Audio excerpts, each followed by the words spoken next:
Hello, everybody. All right, welcome back to the show. Today we're going to be. Oh my God, why is that showing the wrong title?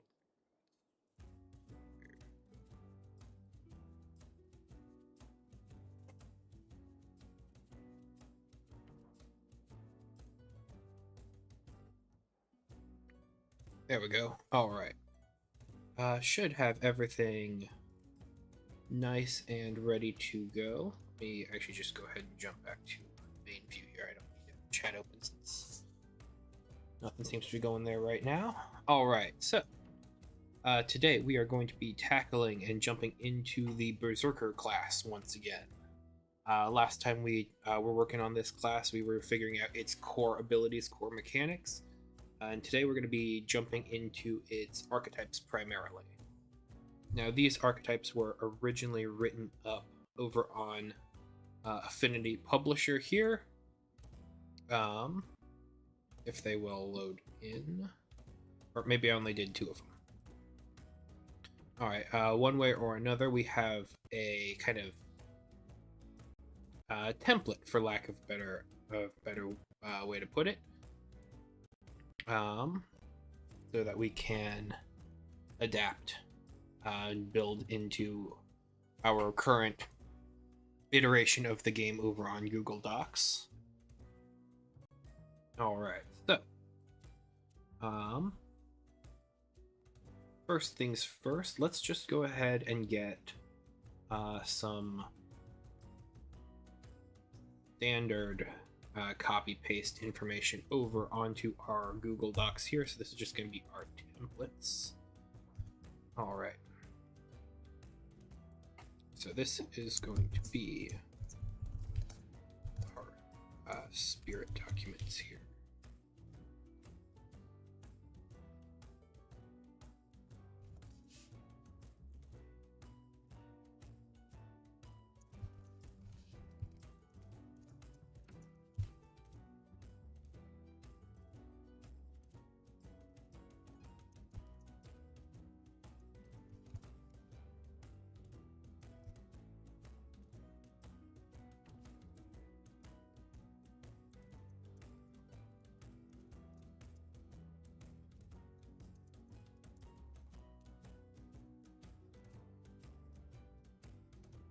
I'm just going to go ahead and copy that all up and down our different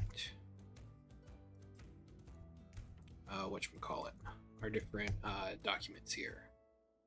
So we have the spirit of the bear, we have the spirit of the raven, we have the spirit of the viper, and spirit of the wolf. Those are going to be the core archetypes for our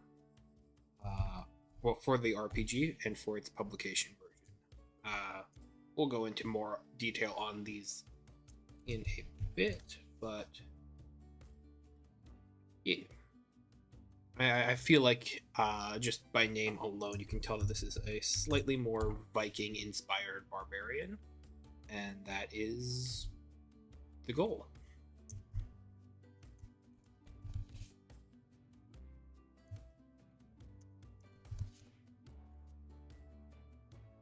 All right.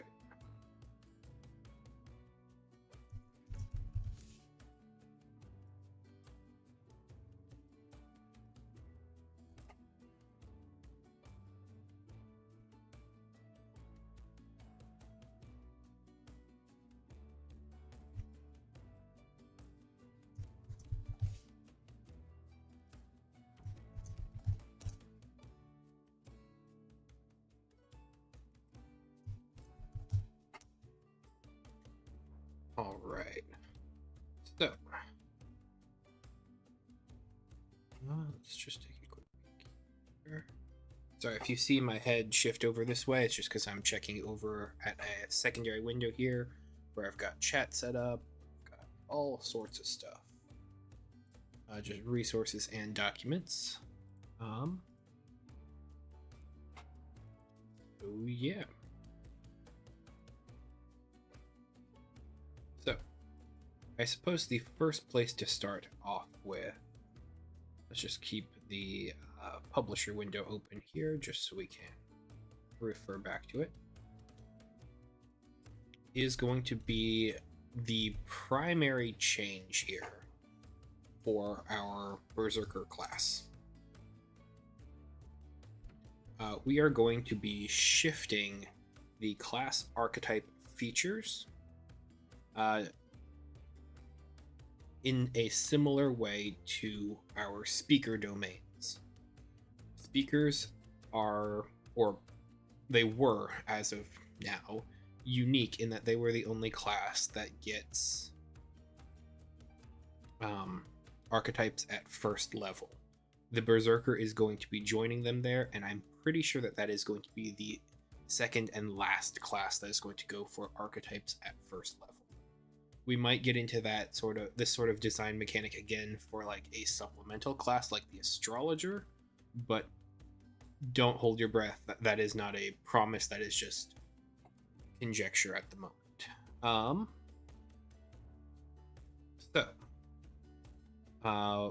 Right now we're looking at a kind of overloaded first level here if we're going to be moving Berserker Spirit and Spirit features there. I am going to be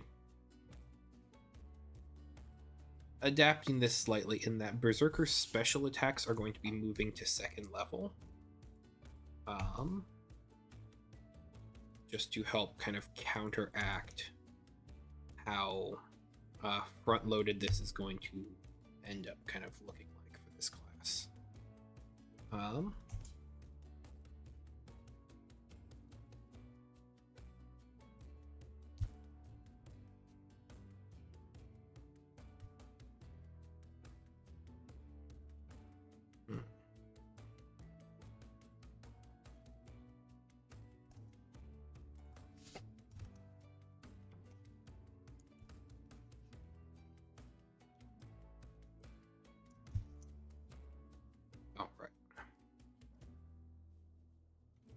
So let's go ahead and just shift Berserker special attacks down a wee bit to right about here.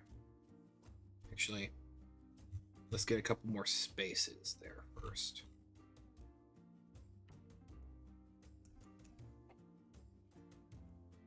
Just so we'd have to do less formatting.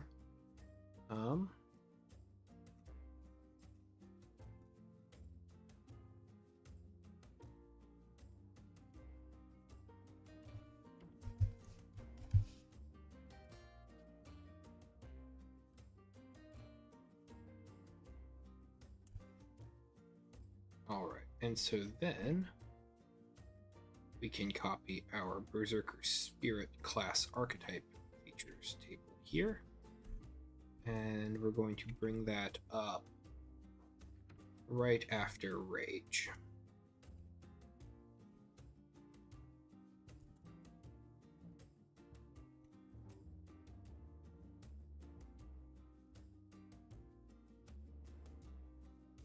Now, you may be wondering, is this all that we're going to be doing to the base class? No.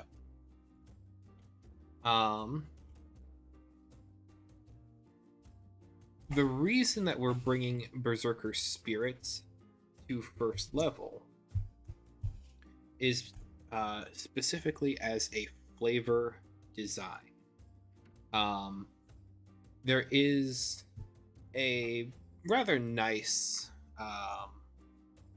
way for it to work with the Berserker's Rage mechanic that we have currently at first level here for the Berserker class. The idea, though, here for making it a second level feature is to incorporate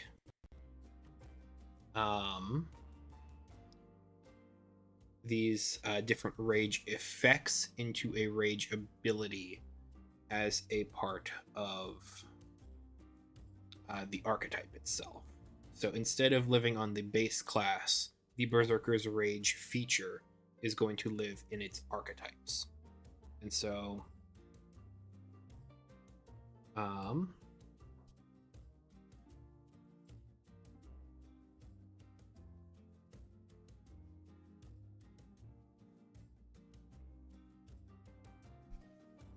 on.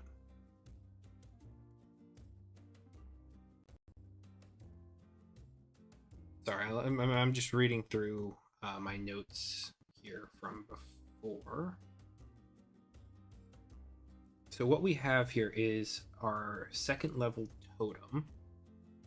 While raging, you channel the primal power of the spirit. In this case, the bear, granting you additional abilities based on your current fury. And then we get like specific rage.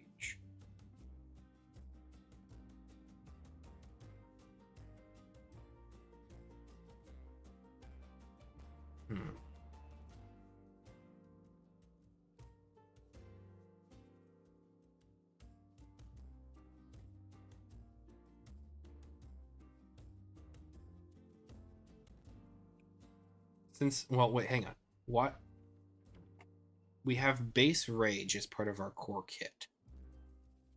And then we have a specific rage as part of our spirit at 5th level. I think that actually might work better.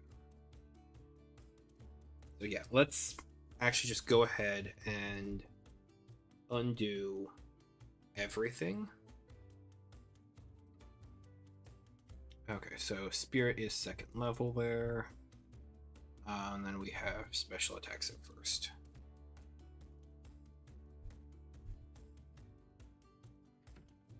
Yep. Okay, so scratch all of that. I was overthinking and being a bit more.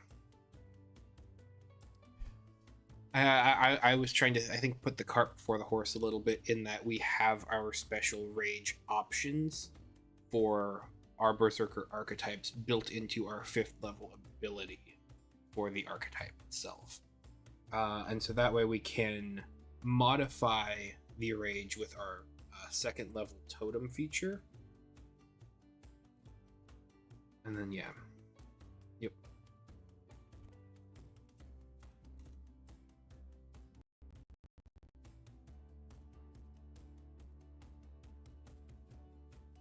Okay. So yeah, no, yeah, we're gonna go back to my original design there. I jumped the gun and was a bit too excited to make a change that didn't need to be made. All right, so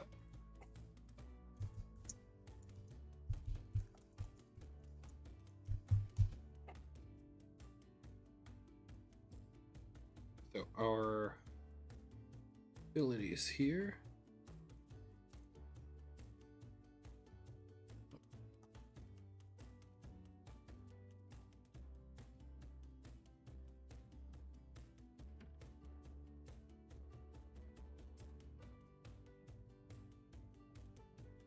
Here, give me just one quick second. I've got to take a quick message.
All right.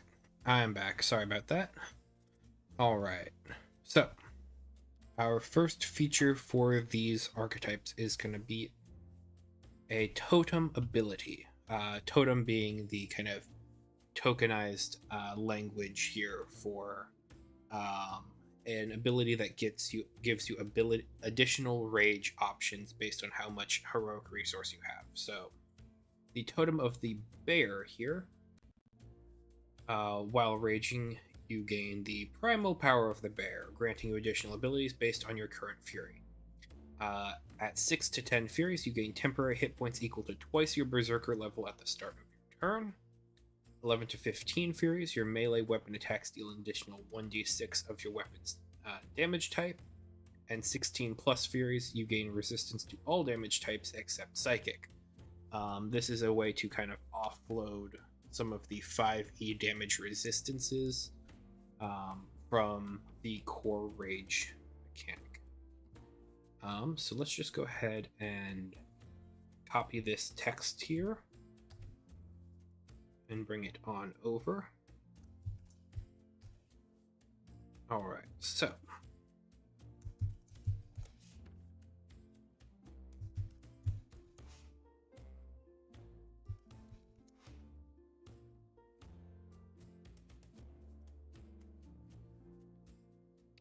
perhaps it might be best to put this all on a table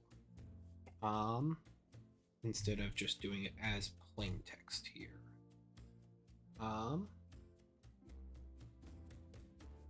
Yeah, I think that's going to be our best way forward. So I'm going to go ahead and jump over to the Anointed here and just snag the spell table here, just since that's pre-formatted, and we can just we can change some of the sizings.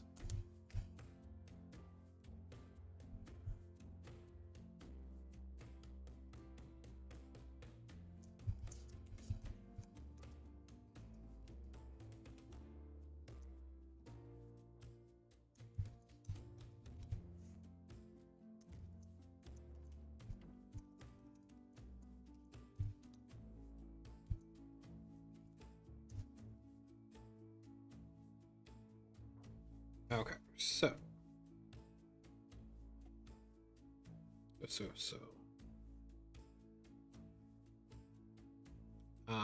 let's go ahead and bring our thresholds over, because these thresholds are going to be similar across all archetypes for the Berserker. It's always going to be 6 to 10 Fury, 11 to 15, and 16 plus.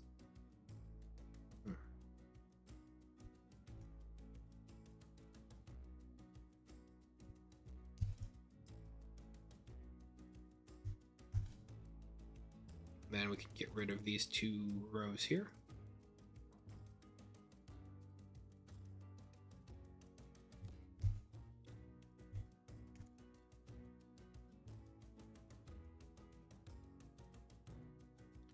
Okay, so let's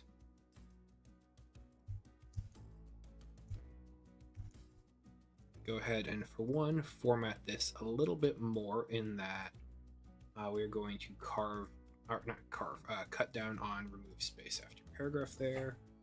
Let's go ahead and put current back in here. Move that over a little bit. And we're going to line that up with 1 and about a quarter. There we go. This doesn't need to be either bolded or italicized.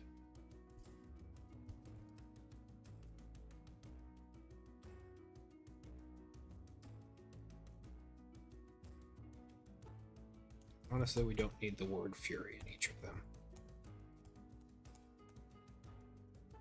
Okay.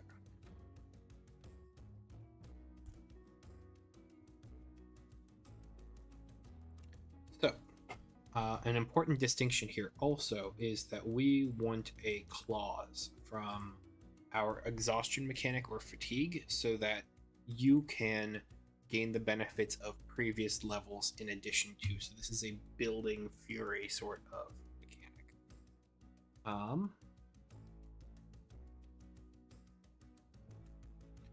Let me go ahead and jump over to our conditions. Yes.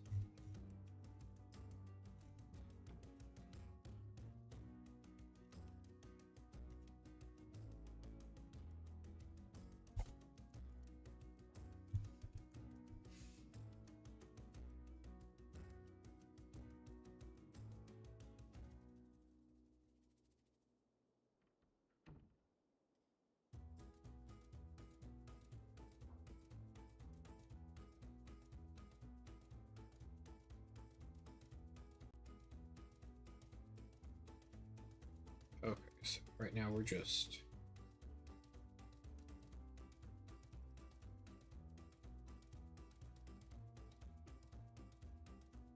okay, sorry. So fatigue isn't in conditions, it's in hit points. That makes more sense. All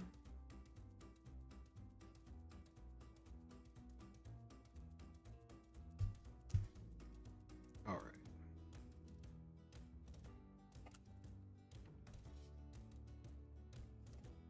A creature gains the benefit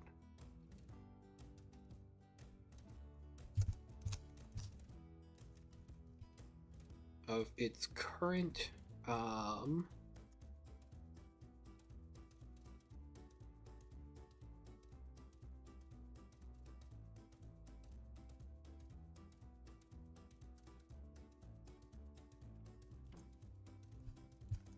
totem level, as well as all lower levels,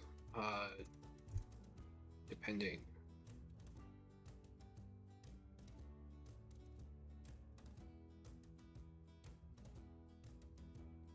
As well as all lower levels, depending on your current fury.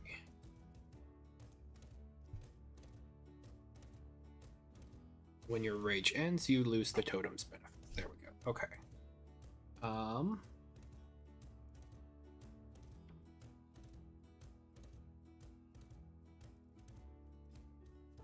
So what this does is, let's say I have 14 fury on my berserker. I get the bonus of of having additional d6 damage from melee weapon attacks, but I also am going to be gaining temporary hit points at the start of our turn.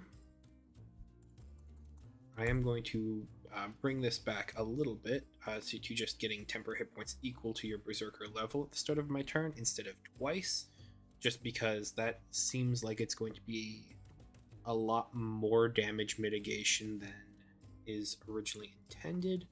But let's go ahead and also take a quick peek at the core rage mechanic to see what sort of, if there is damage mitigation. So yeah, you have resistance to bludgeoning, piercing, and slashing damage, which is a good thing to have.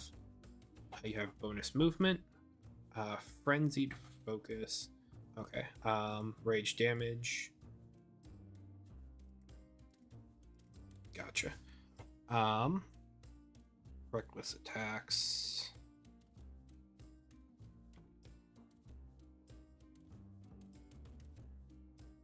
Okay.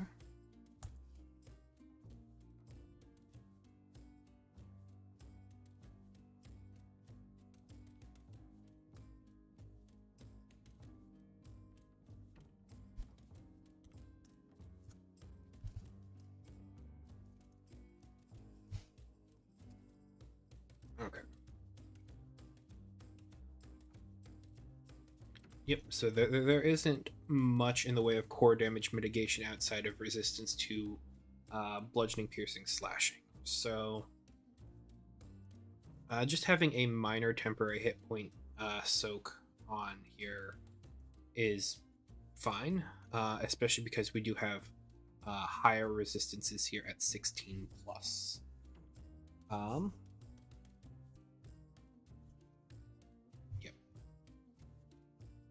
Okay. So this is the totem ability.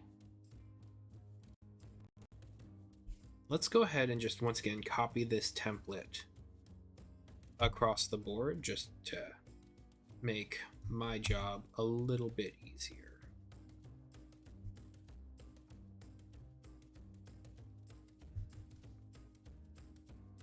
All right.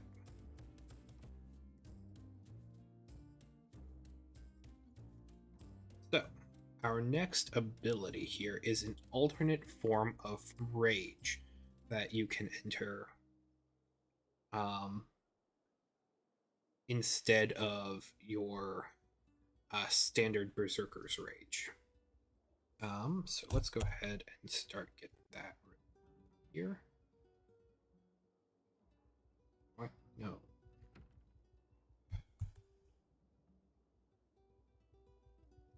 Okay.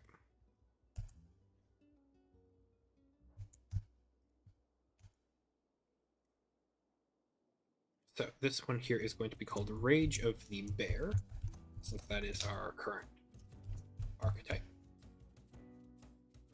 Second level, no, this is going to be a 5th level. Okay, so on your turn, instead of entering your Berserker's Rage, you can enter the Rage of the Bear. You spend 2 points of Fury to enter your Spirit Rage as a minor action. Your rage lasts for 1 minute until you fall unconscious, are incapacitated, or the encounter ends, whichever comes first. So that should be standard text from our Berserker's Rage. Yes. So let's just go ahead and copy that. Now, our Berserker's Rage only costs 1 point of Fury to enter. Our Spirit Rage costs 2. Given that the Berserker should be gaining their heroic resource at a faster level than other classes, this shouldn't be that much more of an expenditure. But it is an important thing to call out that this does technically cost twice as much as our base rage.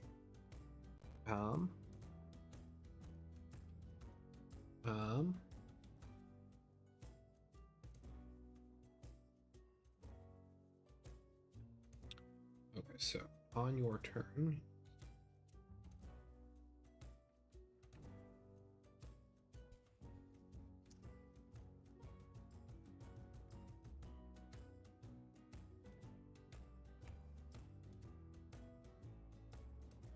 Berserker's Rage, that's going to be italics.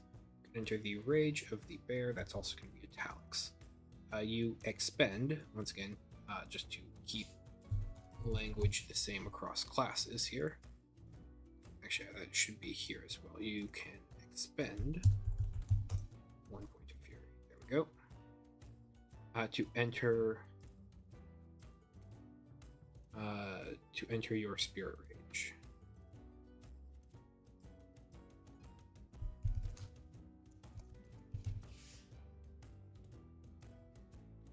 Then everything else stays the same. Cool. Alright, so let's do a little bit of compare and contrast and make sure I'm not like missing out on something from our core rage to our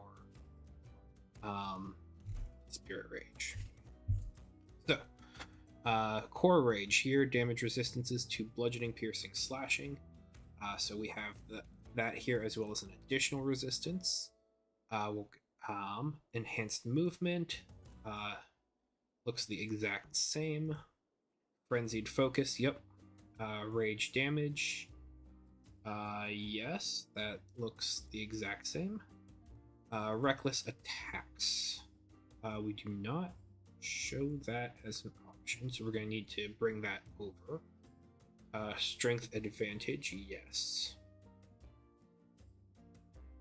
So what this does give us is it gives us an additional resistance to fire damage and Claws of the Bear here, which lets our unarmed strikes deal slashing damage instead of bludgeoning, which is a nice damage switch, but it's not going to be necessarily core. So right now this doesn't seem super worth it for an extra Fury expenditure. So let's go ahead and we're going to start tweaking it so that it can actually be a viable strategy for a player playing this archetype. So, Claws of the Bear. Go ahead and copy that over into here because, once again, this is a nice ribbon ability. Okay. Damage resistances, bludgeoning, piercing, and slashing damage. Bludgeoning, piercing, slashing, and fire.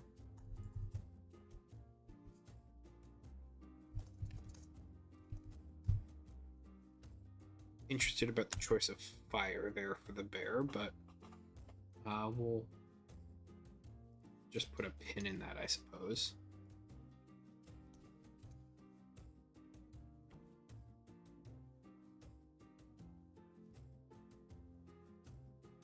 All right, frenzied focus. Yep, that's. Oh, indomitable presence here. That's good here. You count as one creature size larger when performing grapples. When determining your okay.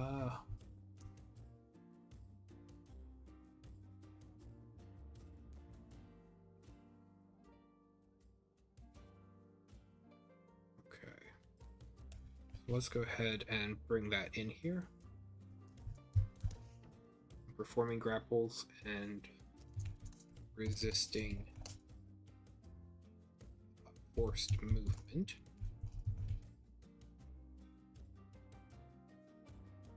And when determining your carrying capacity and the weight you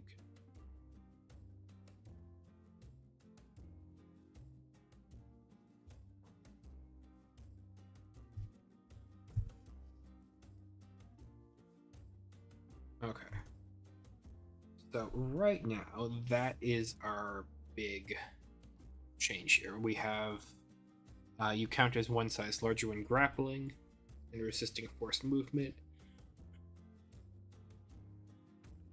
You get one bonus damage resistance, and you have a slight damage shift for unarmed attacks.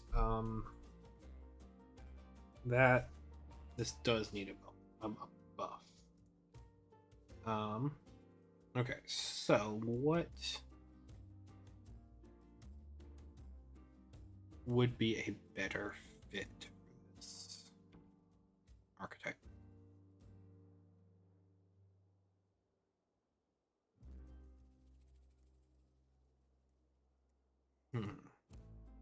So let's think about bears then, just as like a creature. Like, they're known for being large, they're known for being tough, vicious, dangerous. There is a protection aspect between like the mother and the cubs. There is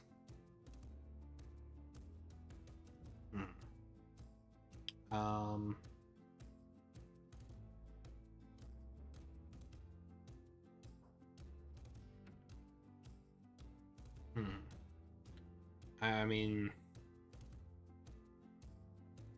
there's a part of me that actually also wants to kind of change damage resistance here to maybe cold damage. I mean, bears also hibernate. That is a thing. So.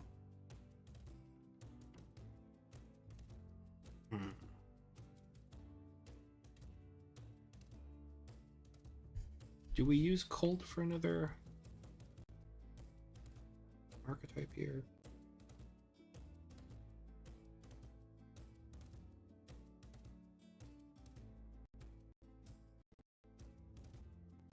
Yeah, okay, so Raven uses Thunder, and then we didn't finish up Wolf and Viper. Okay. So, I'm going to go ahead and say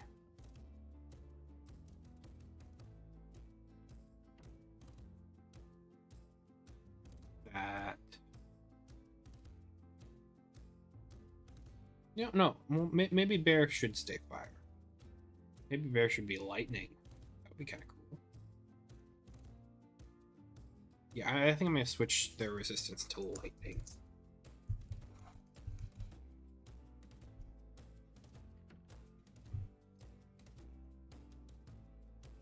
Okay.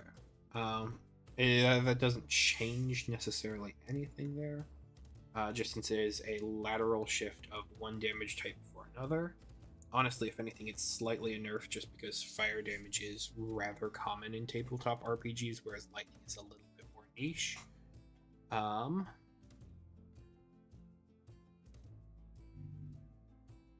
hmm. So what should we do here?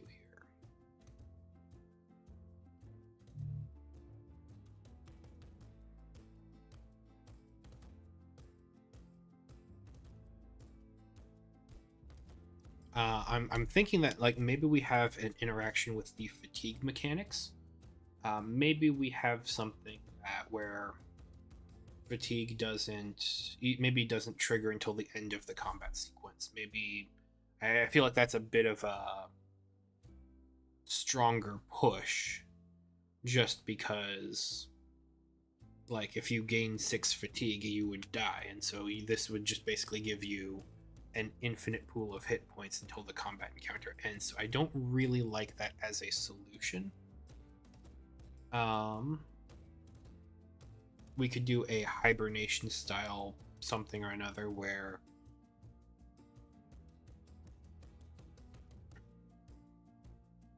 maybe you can't be put to sleep.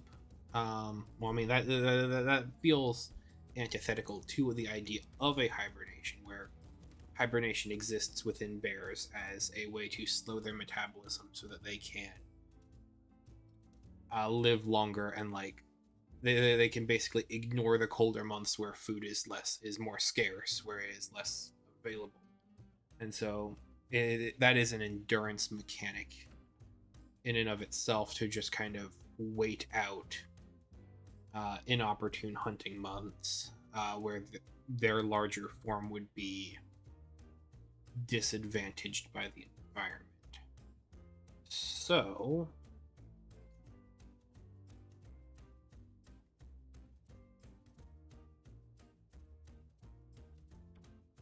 So what does that mean?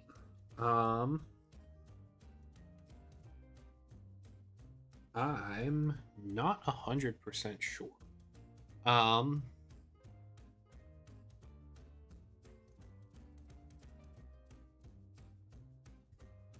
you know what? Let's just do some Googling, some standard Googling.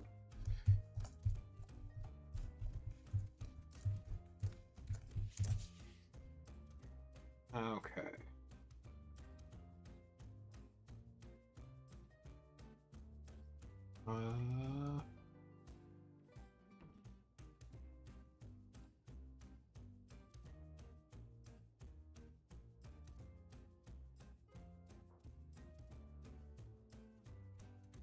I mean, we could just give them an extra point of willpower. Hmm.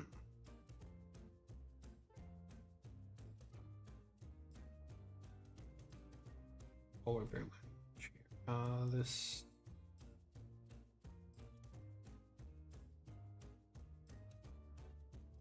The polar bear is the only living ursid with a fully carnivorous diet.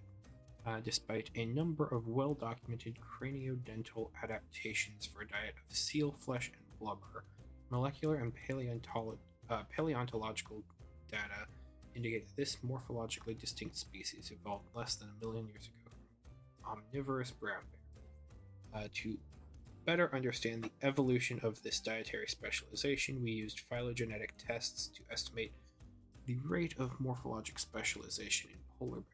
We then used a finite element analysis to compare the limits of feeding performance in the polar bear skull to that of the phylogenetically and geographically close brown bear. Results indicate that extremely rapid evolution of semi-aquatic adaptations and dietary specialization in the polar bear lineage produced a cranial morphology that is weaker than that of brown bears and less suited to processing tough. Okay, so this is not what we're looking for.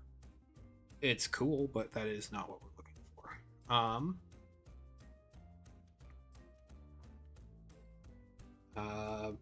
Bear mythology.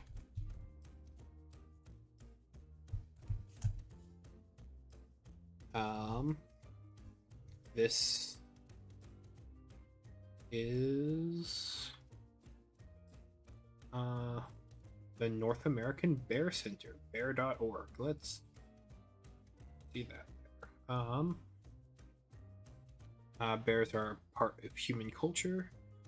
Perhaps no other group of animals has excited the human imagination so many ways. Black bear folklore is immersed in the folklore of bears in general, often gives the relatively benign black bear an unfairly ferocious image. Teeth and claws have led to their being portrayed as the role of modern dragons. Courage against danger. Bears are also demonized in stories set in shadowy forests where fear of the unknown is an element. Human-like characteristics, cloaked in fur, soft-sided. Today bears, yeah, okay. Native American lore refers to bears as brother, uncle, and grandmother. Includes stories of bears becoming humans and vice versa. I mean, that is genuinely cool.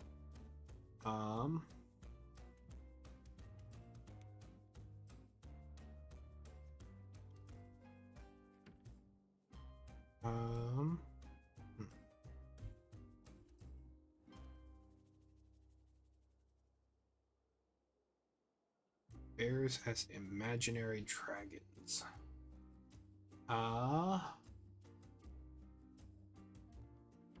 Many people accept these exaggerations, develop a deep fear of bears. Okay. Okay, so it's... Gotcha.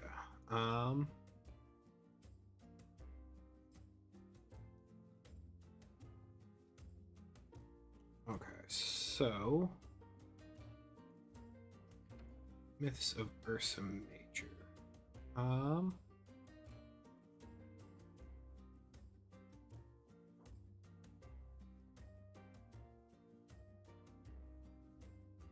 Oh, who is this?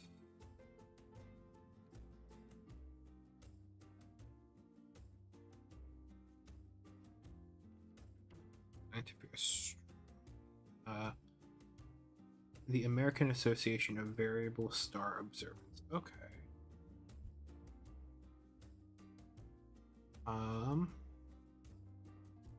So here, let's go ahead and just read through this document. See if there's something here that sparks interest or, inspiration. 7 stars form the Big Dipper, the well-known asterism in Ursa Major, which is among the oldest recognized patterns in the sky. It is a prominent pattern of bright stars and is circumpolar for mid-northern to polar latitudes in the northern hemisphere. Interestingly, although the pattern represents a variety of objects to many cultures, a plow, wagon, coffin, skunk, camel, shark, canoe, bushel, sickle, even a hog's jaw. Stories about this constellation may date back to the Ice Age, when ancient people could cross over the Bering Strait to North America. At that time, cultures in both Siberia and Alaska shared a common heritage. It is even thought possible that the constellation actually got its name 50,000 years ago when a Paleolithic bear cult existed. That's interesting. I don't know how translatable that is into a tabletop role-playing game, but that's cool. A recurring theme that runs through mythology is the kinship of bears and humans. Bears can lumber around on all fours, stand up on their hind legs, and gesture with their front paws. Ursa Major, in its travels throughout the heavens, constantly changes from quadrupedal to bipedal positions, seeming to run on all fours nearest the horizon and then rising to its hind feet to begin the ascent back into the sky. There have been many fairy tales and fantasies written about people taking the form of bears. In some cultures, bears are regarded as gods. Okay. The Hunt. The Micmac Indians of Nova Scotia and the Iroquois Indians along the St. Lawrence Seaway share one story about the Big Bear.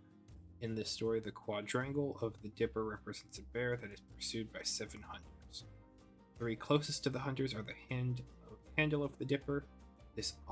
As autumn approaches, the 4 furthest hunters dip below the horizon and abandon the hunt, leaving the closest 3 hunters to chase the bear. The hunters are all named after birds. Closest hunter is Robin, second closest is Chickadee, and the third is Moosebird. Chickadee is carrying the pot in which the bear will be cooked. The second star on the handle is actually 2 stars, the famous double star system called Mizar and Alcor, which represent Chickadee and the Pot. In autumn, as the bear attempts to stand up on 2 legs, Robin wounds the bear with an arrow. The wounded bear sprays blood on Robin, who shakes himself and in the process colors the leaves of the forest red. Some blood stains Robin, and he is henceforth called Robin Redbreast. The bear is eaten, and the skeleton remains traveling through the sky on its back during winter. During the following spring, a new bear leaves the den, and the eternal hunt resumes once more. I don't think that this is going to necessarily be guide. Okay. I mean, it's all very interesting, but I don't think it's going to necessarily... It's not really sparking anything for me that is what we can do to give mechanics to this rage effect.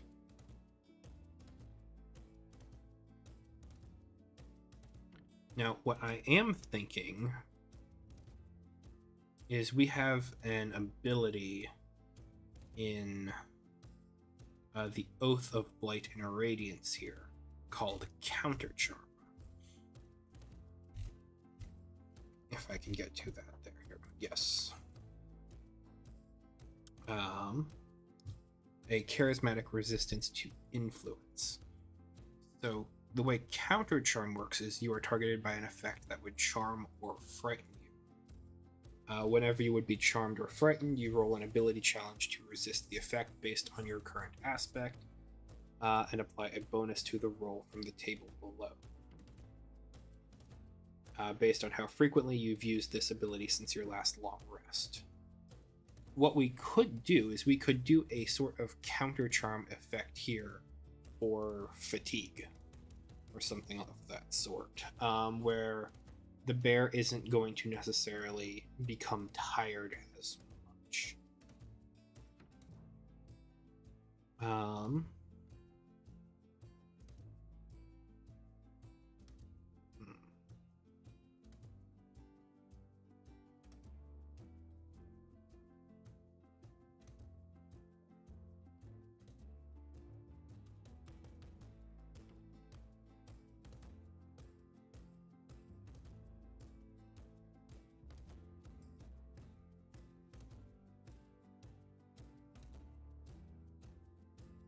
So the thing here is, fatigue works differently than a charmed or frightened condition. Fatigue works in levels where you either have the level or you do not. So to resist fatigue, or to become resistant to fatigue, I mean, fatigue is something that you would accrue via an attack or something. Fatigue is an effect that you are going to inflict upon yourself by overexerting yourself. It's not something that you save against. Save being, of course, in quotation marks, because things like resistance rolls have been removed from the game.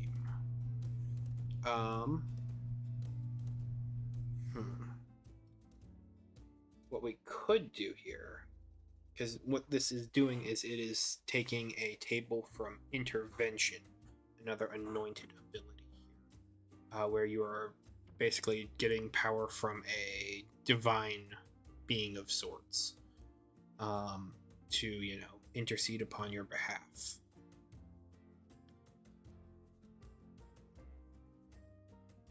We could do Intervention for mitigation, where whenever you are given the opportunity to be inflicted by a fatigue, you can instead make a roll to not be inflicted, and that roll becomes more difficult as you progress, due to this first use, second use degradation of a roll bonus, going from advantage tier 2 to disadvantage tier 2. Now, for fatigue, we'd probably want to extend the time period of that to an extended rest instead of just on a long rest basis. And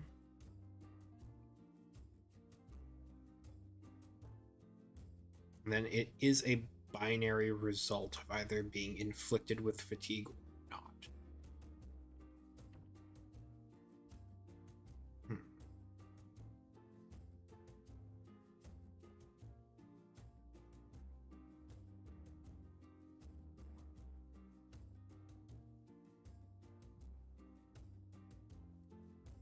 And would this be exclusively tied to while you are raging? That is as another kind of good question to ask. Because if it is tied to exclusively while you are raging,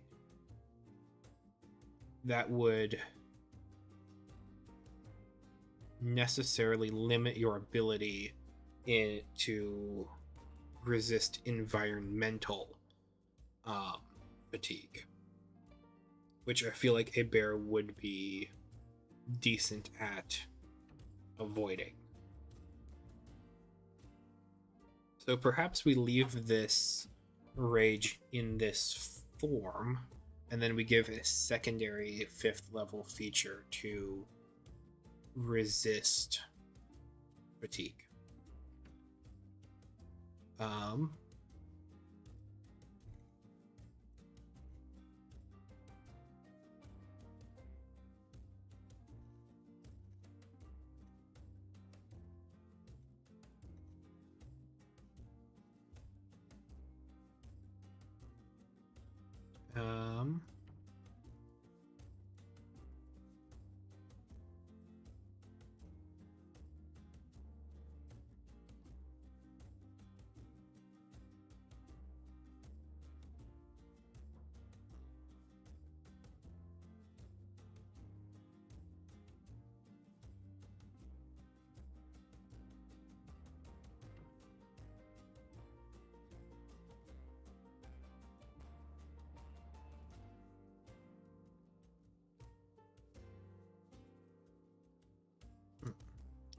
So yeah, no, I think that if we have a feature, I was just looking for if we had something that was resisting fatigue.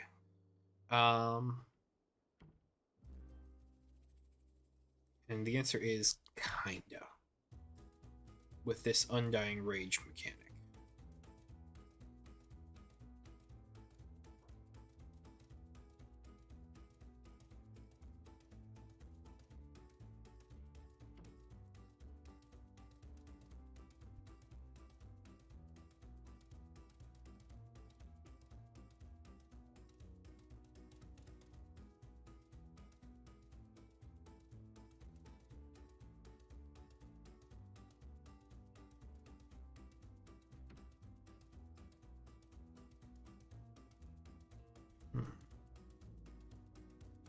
Because when you hit 0 hit points, you enter into the dying state.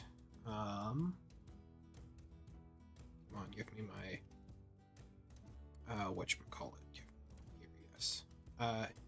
Hit points, healing, willpower, death.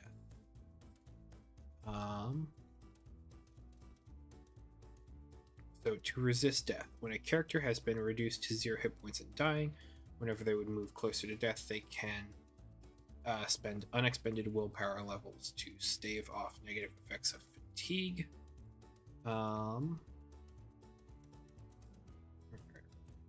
Dropping to 0 hit points. When you drop to 0 hit points, you either die outright or begin dying. Massive damage can kill you instantly. Right.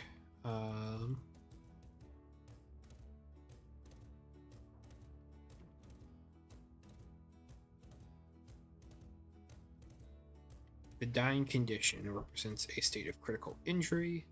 When a creature has the dying condition, they are on the brink of death. Their life is hanging by a thread. While dying, a creature. Okay, so we need to.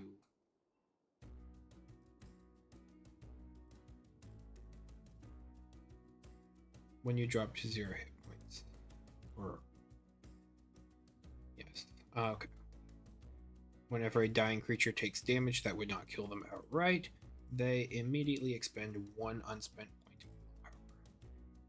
And if that wounds, they expend 1 additional to the point to a total of 2.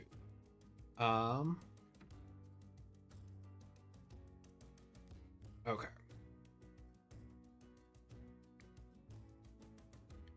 So, what we do here is whenever you would lose 1 or more points of fatigue,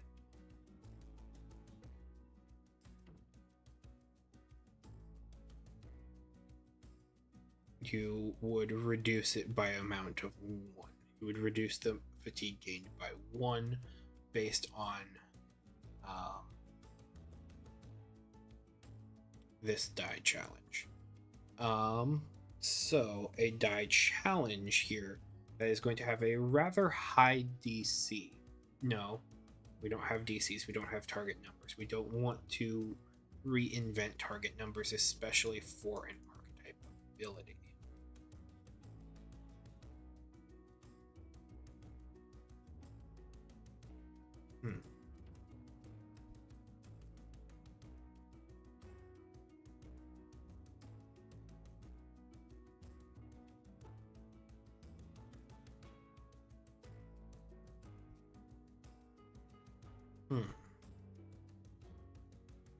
Because right now, what the Rage of the Bear is compared to our standard Berserkers Rage is it is mostly about flavor. It's changing the flavor of your unarmed strikes from bludgeoning to slashing, which is a lateral maneuver since most things that resist physical damage, being bludgeoning, piercing, or slashing, would anything that would really resist bludgeoning would also realistically resist slashing and piercing. Our damage resistance, we gain 1 damage resistance, which is nice. And then we just count as larger. So this is from a fundamental standpoint, this is a better rage effect.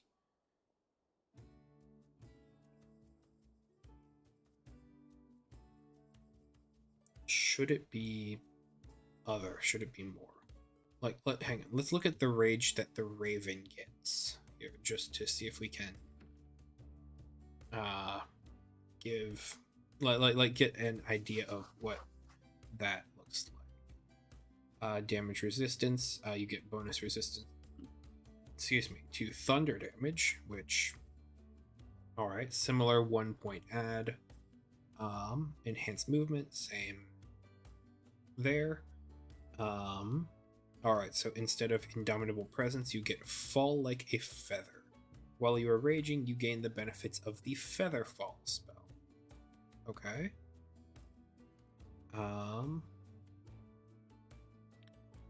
Flutter. Cost 1d4 Fury. When you take the move action while you are raging, you can engage your Raven Totem to gain a flying speed equal to your base movement speed until the end of the current turn. If you are still aloft at the end of the turn with nothing else supporting you, you fall. Okay. Actually, that is an idea here. What if we have something that is going to change movement? Maybe we ignore difficult terrain? Or maybe we have something against being rooted or slowed.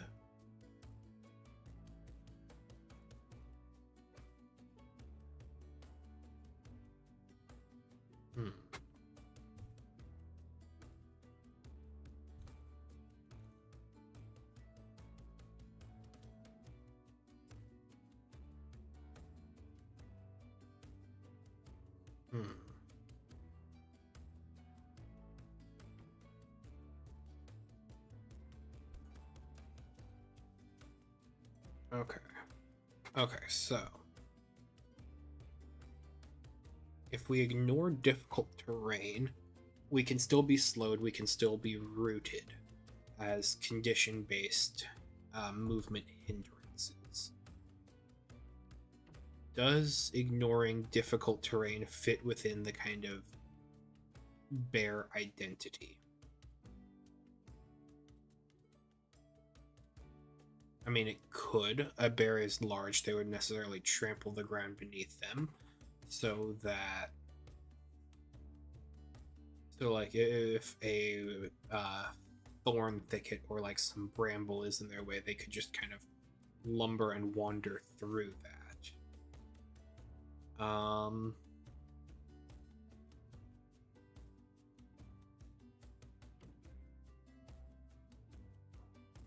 So while you're raging, you cannot be slowed down by difficult terrain. Perhaps. Let's take a look at how did we. I think we did something like this with the nature domain speaker here.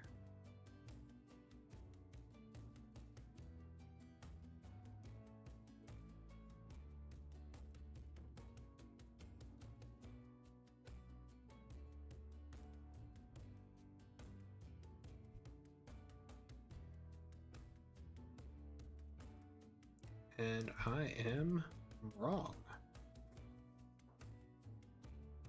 Let's just do a quick Google search here for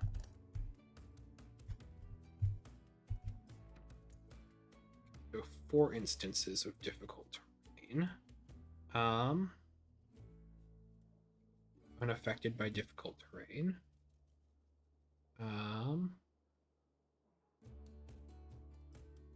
You ignore difficult terrain. Hang on, let's just change the language here.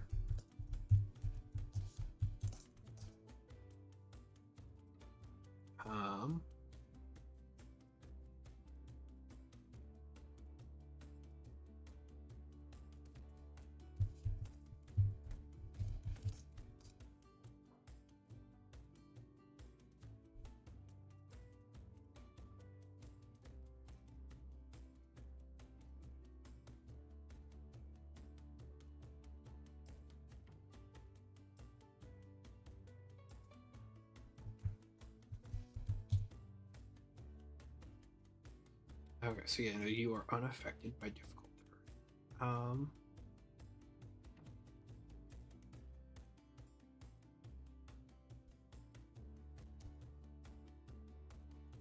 So yeah, let's go ahead with that as our tweak to the spirit of the bear here.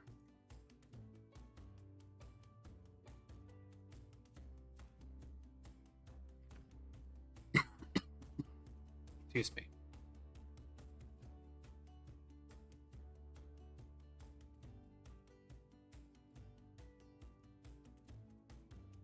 So on one hand, I could couch this in enhanced movement.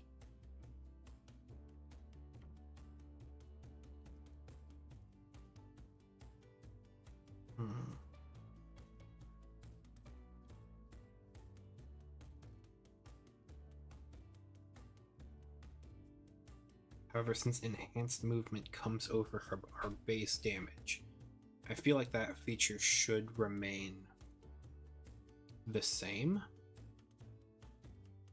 So maybe not. Okay, so we want to hide. We want to place in here that you are unaffected by difficult terrain. What do we call this ability?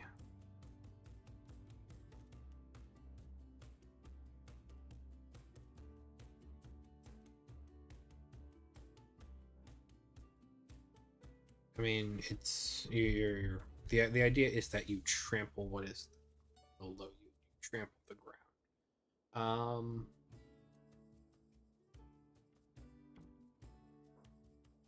Trampling, lumbering, trample. No.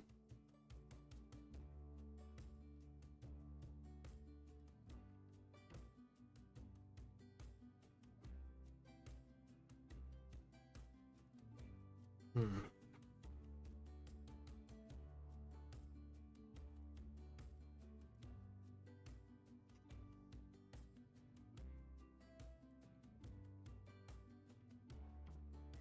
Hmm.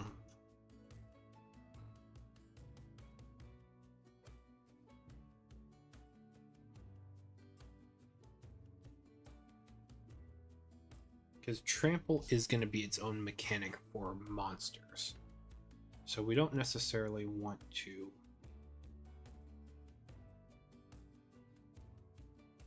do that.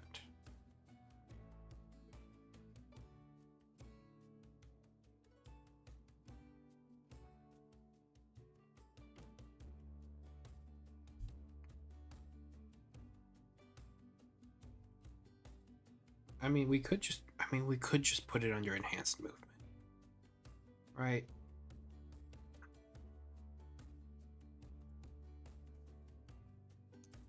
Additionally, while you are in the rage of the bear, you are unaffected by difficult terrain.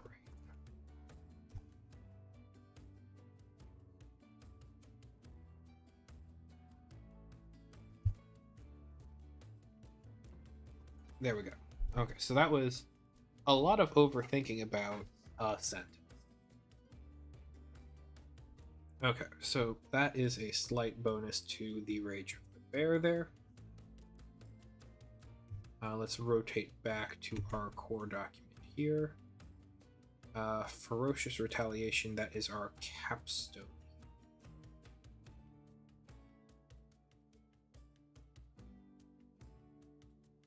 Okay, so our capstone is a sentence long. When you take damage from a creature that is within 5 feet of you, you can use your reaction to make a melee weapon attack against that creature. I mean, that is a strong option. Functionally, it's an attack of opportunity that just triggers differently. Hang on a second. Let me go ahead and look at our core rules here for our actions with how opportunity attacks work.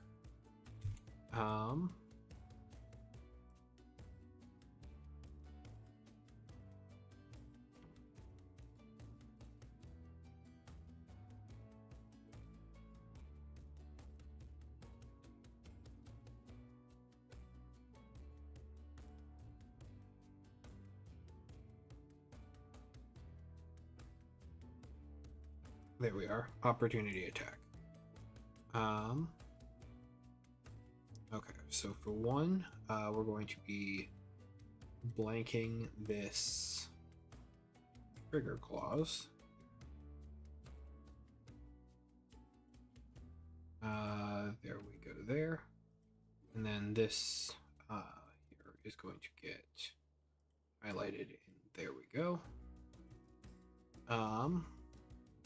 So trigger martial opening, trigger retreat.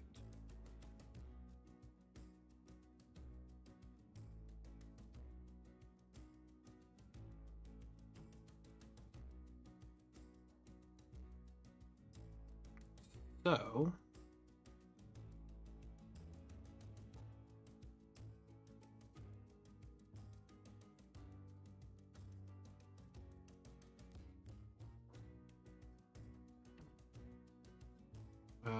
we can just say you can make an opportunity attack. So let's do that.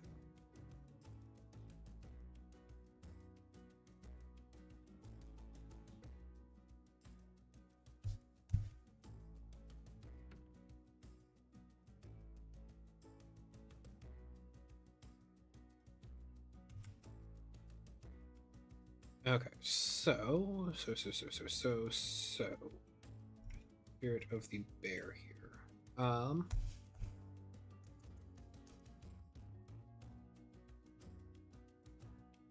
Ferocious retaliation.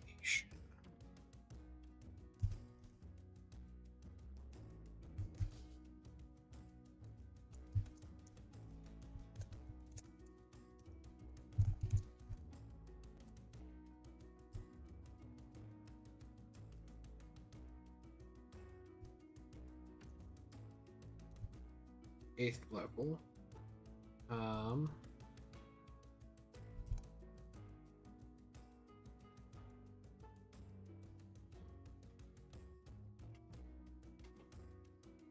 Now wait a second.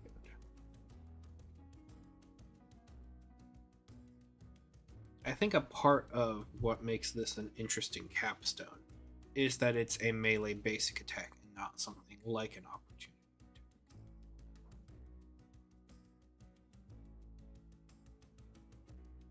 Because a melee basic attack will scale with the improved melee basic attack.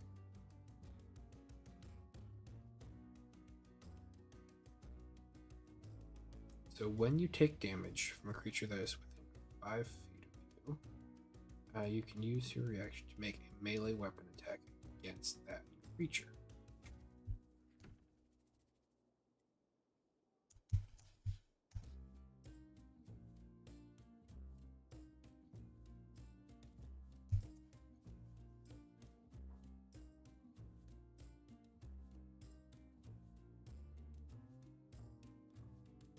Take the ferocious retaliation.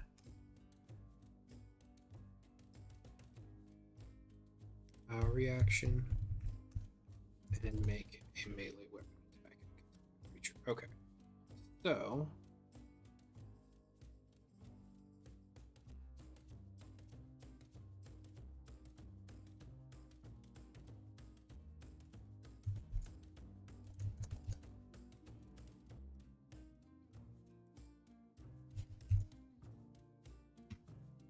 let's go ahead and get our ability here for a melee basic attack.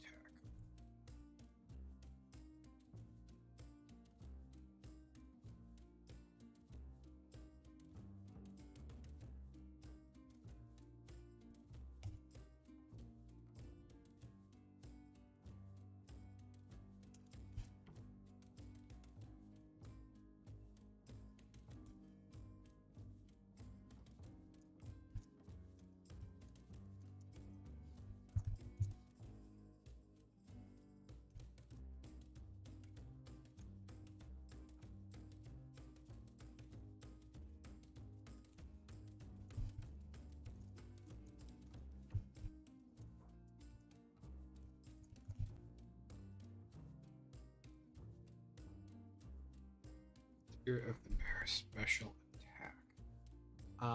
Is this going to be at will?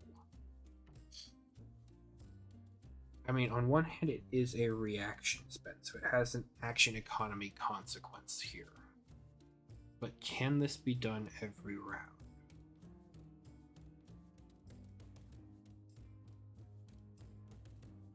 I mean, I don't see why not at this moment. So here, let's go ahead towards the defend action since we're going to steal their trigger.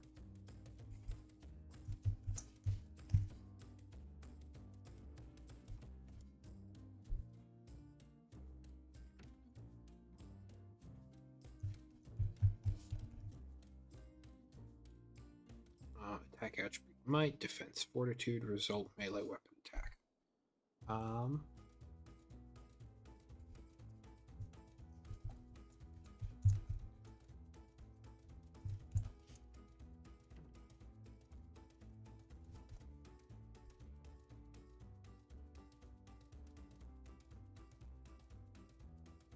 So you take damage, then you attack a creature with a melee weapon.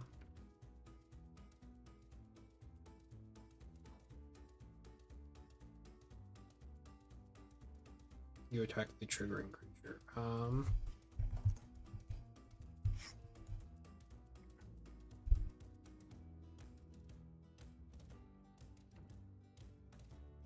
However, since this is an here,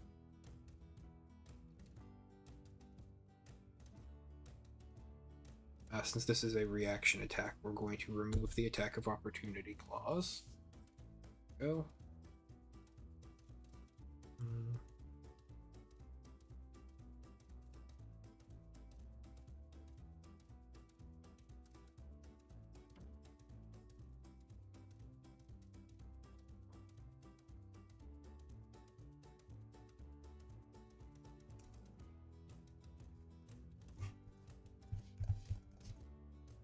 Attacking with ferocious resilience does not present weakness to your opponent.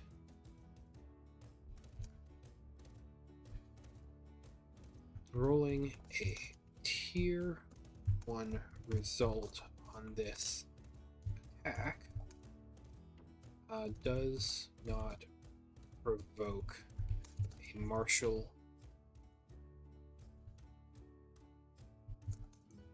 opening.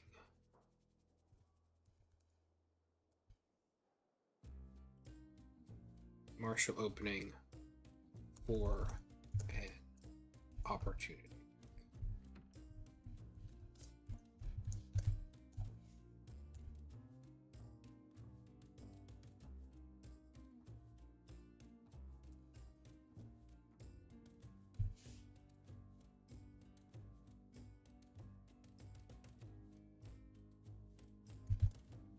There we go. Okay, so first is retaliation description. Yes, there we go. I think that is a decent place to call this archetype.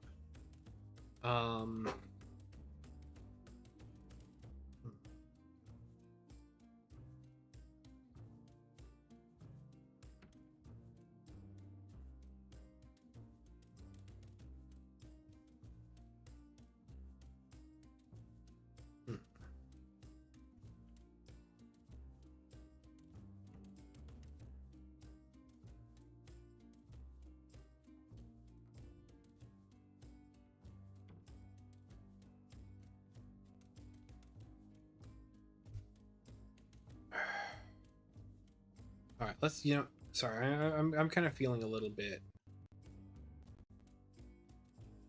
off. So I might call it after we do the Spirit of the Raven here.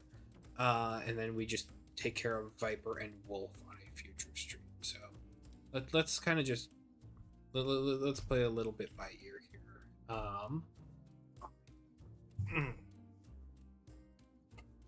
Spirit of the Raven. So let's go ahead and we already copied over the totem ability. Thank you, past me. Totem of the Raven.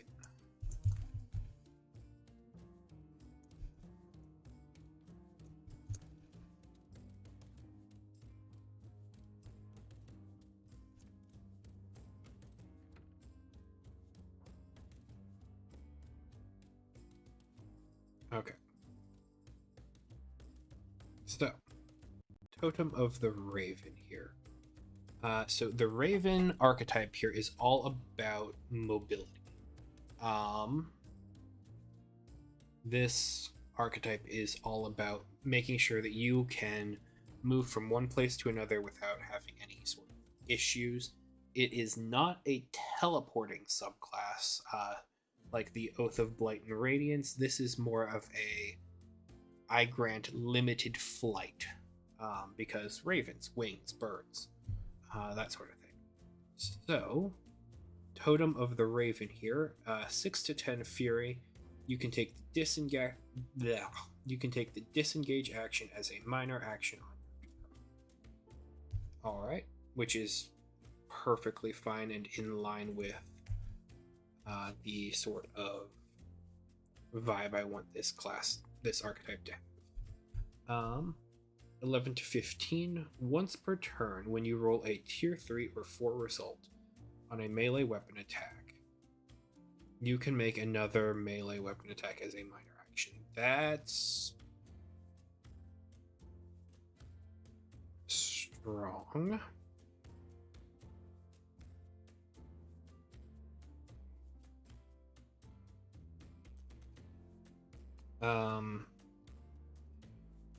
No.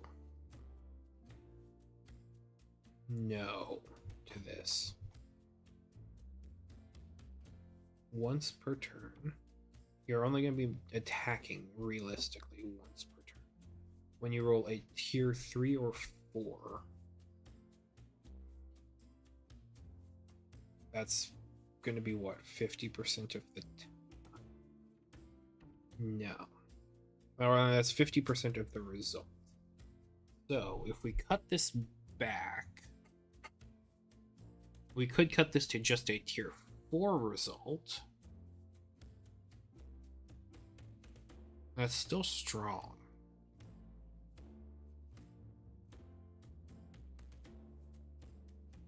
Hmm.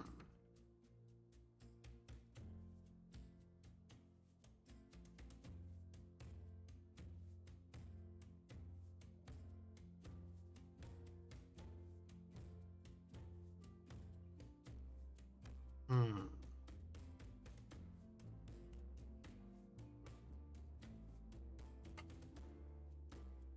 Let's cut it back to a tier 4.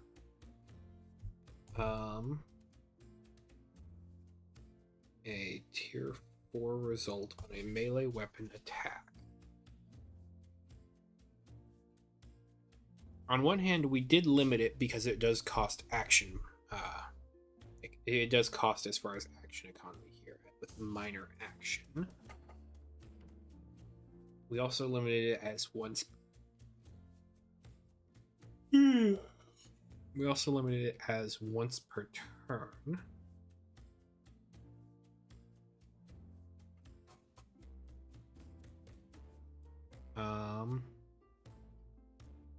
Here, give me one quick second. I need to take a quick bathroom break.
Alright, I'm back.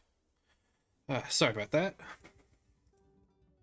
Alright, so while I was gone, I was thinking about this ability here and how to balance it.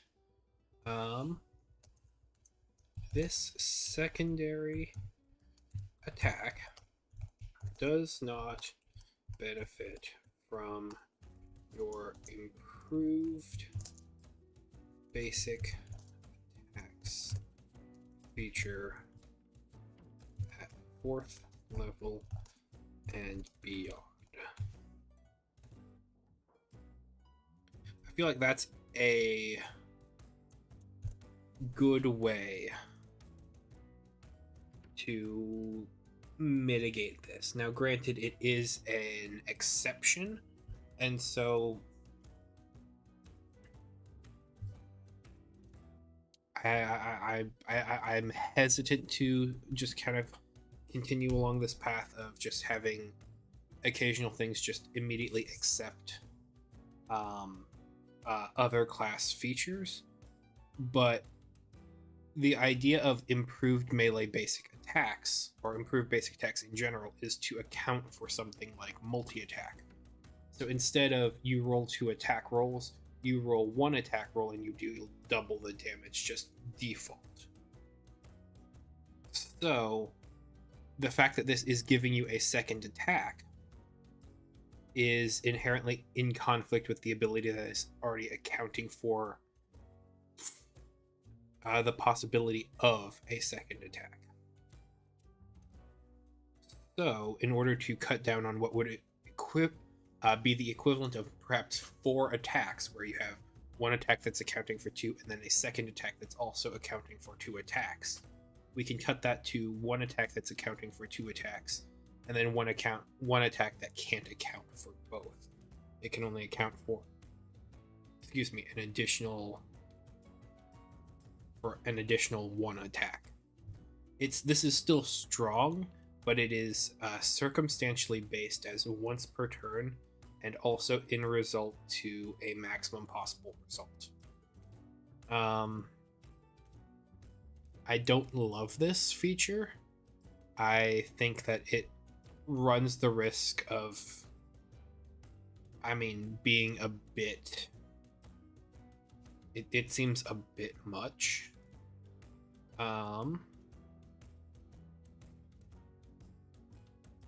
At 16 plus Fury, it says here you gain True Sight at a range of 20 feet. If you already have True Sight, your range increases by 20 feet. When you attack a creature attempting to conceal themselves from you, your melee and ranged weapon attacks against them deal an additional 3d8 psychic damage. I do like this.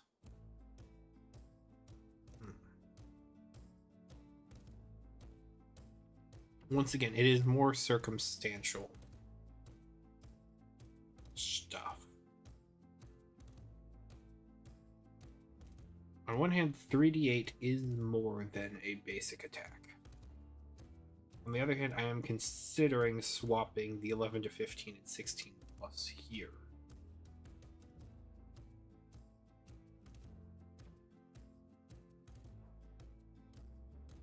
Because the 16 plus here is, it's more niche, which is why it can have a higher damage output. But it also gains a lot more utility in that True Sight is a factor.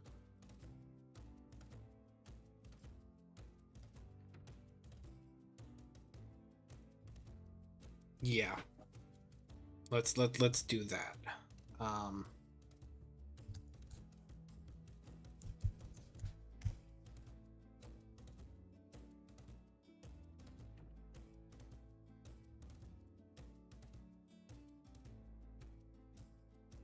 Okay, so True Sight.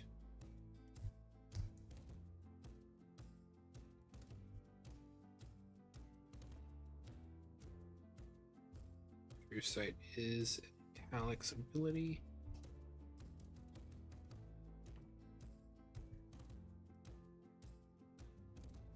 When you attack a creature attempting to conceal themselves from you, Okay. So that is going to be our Raven totem here. So our next thing here is we have a second level ability that gives dark vision, just as a free bonus here.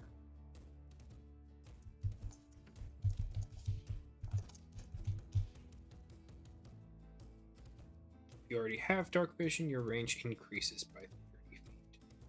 I'm going to cut that back to 20. Actually, in the same way that this true sight here should be cut back to 15.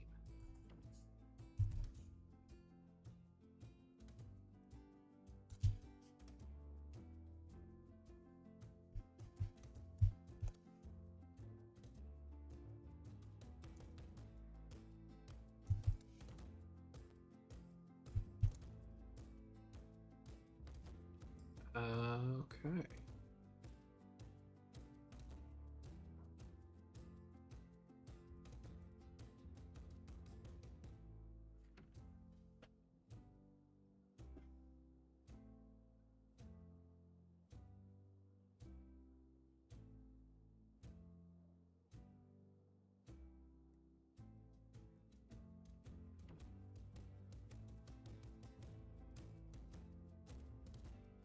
In the specifier.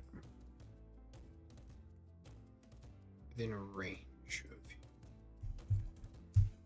specific dim light. Okay. So our special rage for the Raven here. Like I'm also just trying to like preemptively balance this, just because having gone through the bear here, I want to make sure that that is a viable option instead of just like, oh, I'm going to take the Raven because it gets me other stuff, it gets me more potential utility. Like, I want them to be balanced against each other.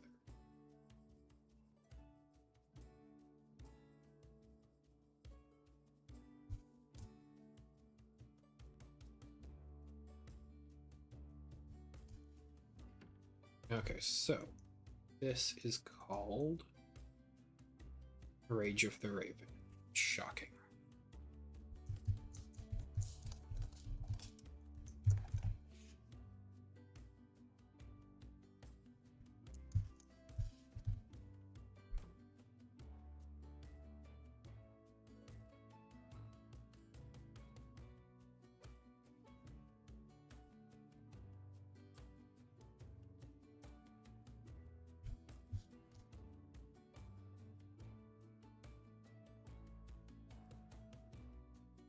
Okay.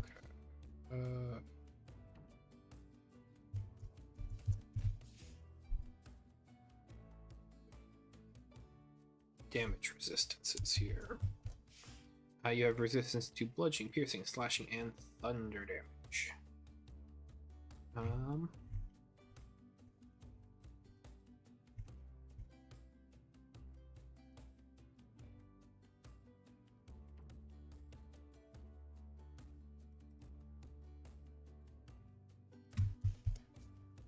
Okay, enhanced movement. That's going to be just standard. Fall like a feather. The feather fall spell.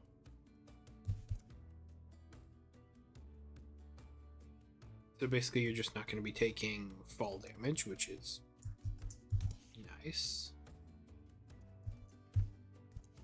Damage, strength, advantage.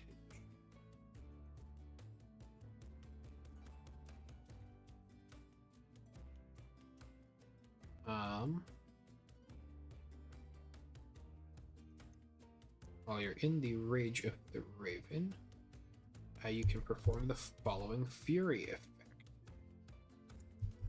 Flutter, cost 1d4 Fury. Hang on, let me just make sure that that is formatted in the same way as other Rage effects. Here. Okay.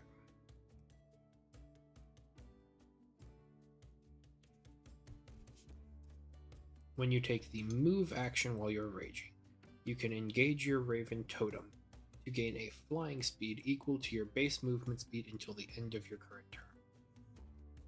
If you're still aloft at the end of the turn with nothing else supporting you, you fall. And since, you're raging and you have fall like a feather, you're not going to take fall damage, but like this is a good way to move around.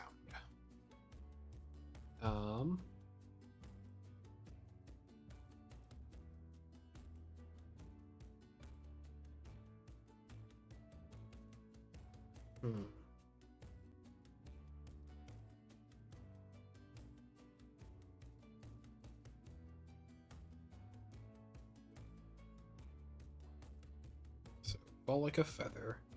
Gain the benefit of feather fall. Strength advantage. You have advantage on strength-based ability challenges. Okay, so our next ability here is a 5th level one called Watcher's Presence. When you make an ability challenge using a skill with which you are proficient, you roll your proficiency die twice.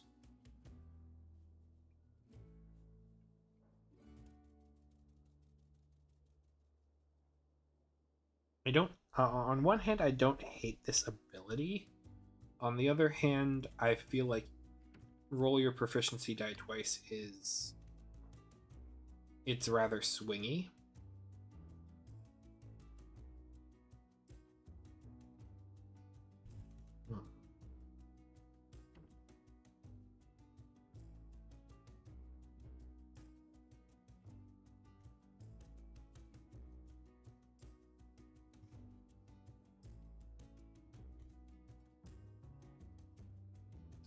So I'm thinking if we're going to tweak this and have it just be, once again, a small ability. Like, this is a small.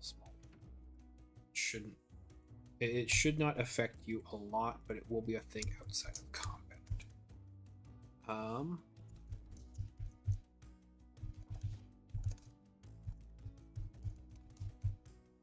I don't like prescience here.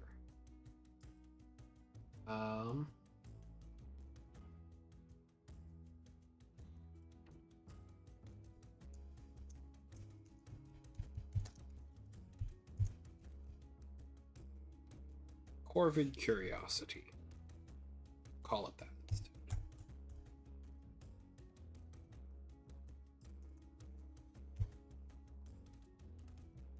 When you make an ability challenge using a skill with which you are proficient, you gain a bonus to the roll equal to your intellect modifier. Now, barbarians and berserkers typically dump stat intellect, so minimum of 0. So you can't lose. That's the you can't lose on here. Minimum of 1 will be nice. So like if you have an intellect stat where your intellect modifier is negative, which is possible for a berserker, this is going to give a slight bonus to skills that you are proficient in, but like it's a way to show intelligence and intellect a little bit outside of your intellect skill, but also like saying, hey, you might want to focus on this for things outside of combat. Yeah.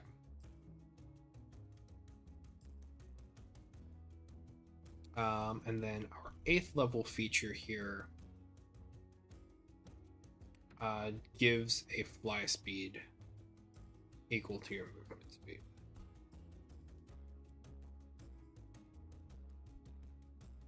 Like, that is pretty reasonable at 8th level. I mean, you have wizards who can fly earlier than 5th. And so that's why Flutter is there as a balance.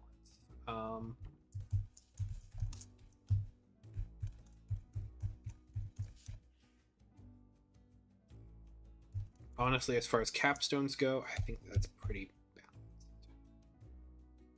It's just an option, and it's just that also fly speed like can be broken. I play a flying character in my current D&D campaign, and flying is a good way to open up a lot of the battle map real quick.